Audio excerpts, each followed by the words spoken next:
Monuments are important because they tell our story. Who are we? What are our values? How can we continue to pursue our historical narrative and have subsequent generations understand that significance? So we will see interpretations may vary from decade or epoch to epoch, but these tell a story. So how do we narrate? What happens when different voices are added to that narrative? How do we shape the monuments? Are important questions, so that in many ways, they become living documents that can change. But we represent what has happened before. Our aspirations, our values are a part of those monuments.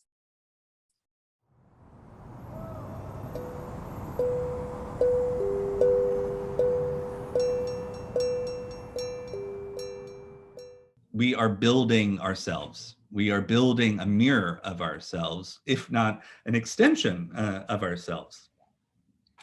And the figure of the monument, whether it is of a physical object in space on a pedestal, or an empty space, or even say a marker in a cemetery, which is often called a monument as well, a Western cemetery,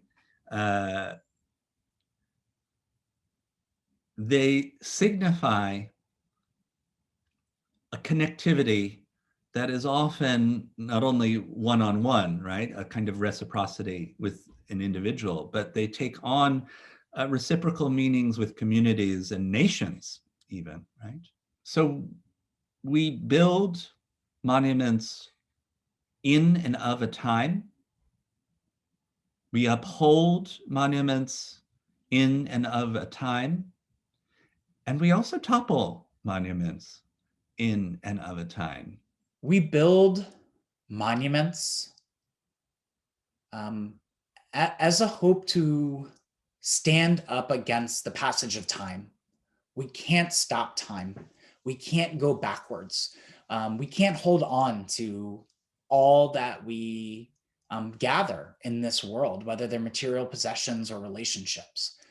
Monuments make in physical form that longing to pause time, to hold on. In that way, they're unintentionally the proof of the passage of time and the fragility of our very condition. But they often are heavy-handed gestures, done so rather than in concert with the passage of time and the time scales of fragility, of vulnerability, of disappearance. They try to stand as testament against those very natures of a kind of half-life of all that we are and all that surrounds us. I think if we started thinking about monuments not as the end of a historical moment and the promise of inevitable remembrance, but instead as points of continuation, points of undoing, points of becoming something else, almost reincarnation, or upcycling, recycling, I think that we'd see history and therefore our political agency in different ways.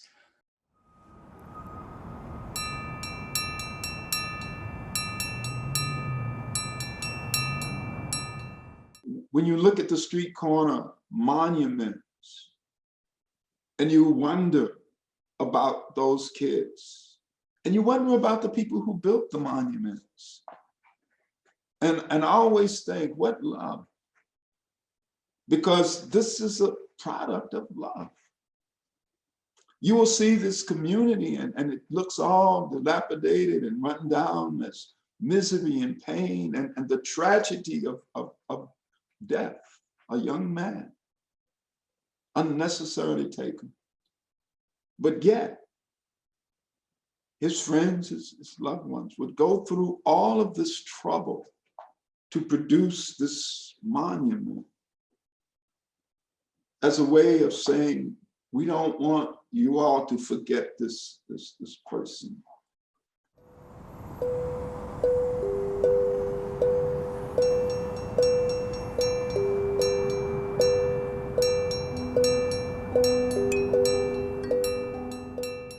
Monuments, memorials, public art, I feel as though if they're taking up space in the public, they're there for the incidental viewer who's coming to look at it. They're there for someone who's actually literally going to honor. And public space is just that. It's like it's our space. So we should care what is representing us, what's not representing us. We should care the representations that we see of what is being told is what the world is, or what history is. It matters, yeah. We live with so many dualities in this country. And in this world, we can espouse freedom and democracy in one breath, but be a part of systems of historic and ongoing repression, exclusion, and injustice. It's really hard to dive into systems and make change, despite the amazing work and the incredibly brave work of organizers, of activists. It's much easier to confront a statue than it is a statute, to dive into policy and withstand the kind of wonky nature of social change that happens in the halls of power. And I don't want to put this as an either or, because when you're working with monuments and pushing symbols, you are inevitably in contact with the systems that support them, that have put them in place, that upkeep them. And so I think the question is how, of course you have to care. Well, let me say it another way. I think the question is not whether monuments matter or don't matter in our political moment, but how do they fit within our larger sense of the way that history is a force in the present? How do we understand the connections between the symbols and systems of justice and injustice, of freedom on one hand and forces of repression on the other? And how do we dismantle as well as reimagine and rebuild? I think one of the ways that we can kind of take on this question of how do monuments matter is to think about monumental coalitions. If you are working in the field of monuments, you are likely in coalition with artists, with educators, with municipal agencies, and you are going to probably have, no matter how aligned you are, differences of practice, opinion, strategy, and tactic. That being said, what's your coalition? How do you utilize the monument as a place to gather, to galvanize, but also understand that we're not just talking about the monument alone? We got to think on the pedestal and off the pedestal.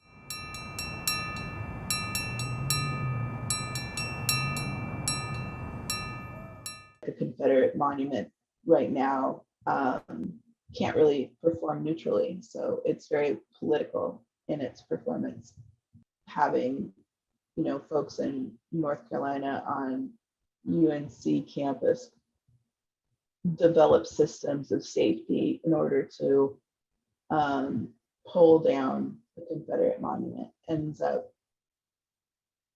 not only like physically performing the monument's failure, but activating the people, the audience too, which I feel like, with the work of art, it's not ever like a performance piece is not ever just the artwork performing or the artist performing. It's really like the relationship between the artist, the artwork, and the audience. And I think that's where the exciting sparks really happen. Thinking of that in particular, there's something like 300, over 350, I believe, monuments to Robert E. Lee. So they proliferate at moments in which there's loss. There's loss of perhaps there's loss of the belief of particular communities or individuals that want to regain something. They want to regain a power. They want to regain a sense of a moment in time or of history. They proliferate just as we want to extend ourselves and to think of ourselves as everlasting. And we are often surrounded by loss. And the monument becomes an extension of that loss. So it's a curious kind of human act that we wish to prevent loss by making monuments to it.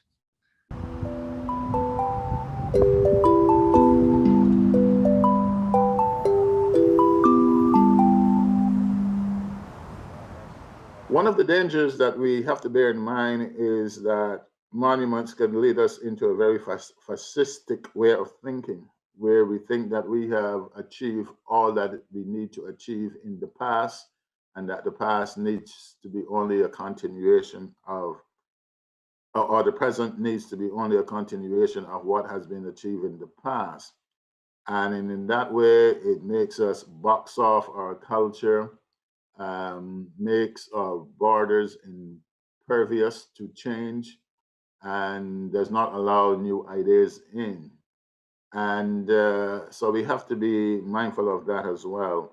So the proliferation of monuments is primarily that of how much we want to tell our story of our becoming, of what we are about to become. And I want to make this point in my way of thinking, that monuments symbolize where we have reached along the journey to becoming a more perfect union, or a more perfect person, or a more perfect gathering of people. So that all a monument does for me is to say that by a given point on the journey, this is where we have arrived. And if we are a people that feel that we need to have all of these signposts, these wayposts along the way, then maybe we do it. But sometimes we don't need them.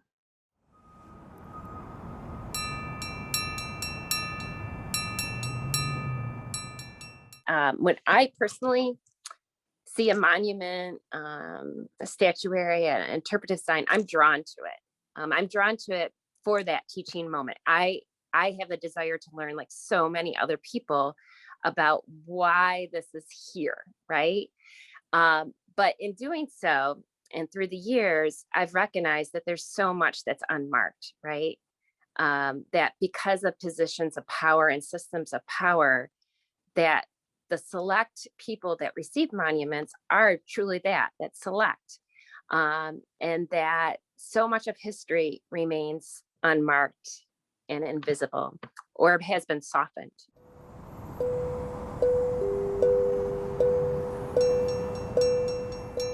Monuments teach because we use them to tell those stories, or we can use them to tell the stories. The values that our society wants to perpetuate are told by them. We can actually bring them into the classroom, or I often tell certain students, depending upon the classes that I'm teaching, that the community is indeed a site for their historical narratives. So go out, tell me their story based upon what you see there. So we know the ways in which statues depict individuals can tell us something about a group of people or how they were perceived. It's important for us to see diverse narrative depicted in our story, in the American story. What does democracy mean? How does it change over time?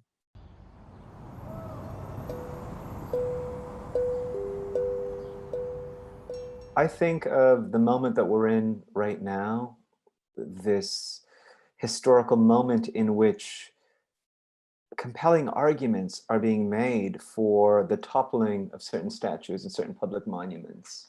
And with that, streets, buildings, institutions that bear the names of, right, that bear the names of problematic figures.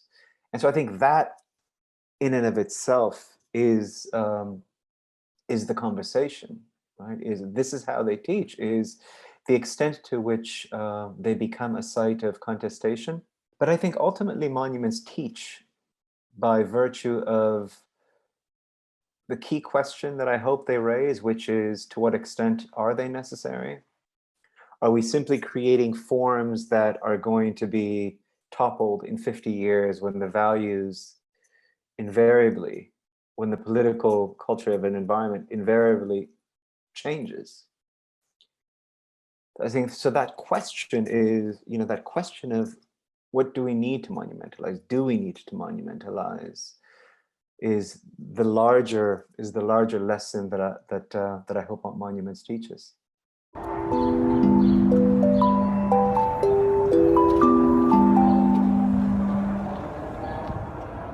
So they could teach us false history. They could also make me realize I have to learn things myself. It could show a moment in history, but know that there's many histories that were happening that were conflicting and simultaneous and paradoxical. So they could teach me that I don't belong here in this country. But then I could see Virginia and what's happening there and feels like, I do belong here. So it's historically they were there. They weren't necessarily about teaching, they were about commemoration, but it goes back to like, what are we trying to commemorate? What assumptions are we making? Who are we hurting in this act? So it's less about teaching, but I guess I think we're now in a current contemporary way of thinking, we could think about how they're teaching and how they could be misinforming.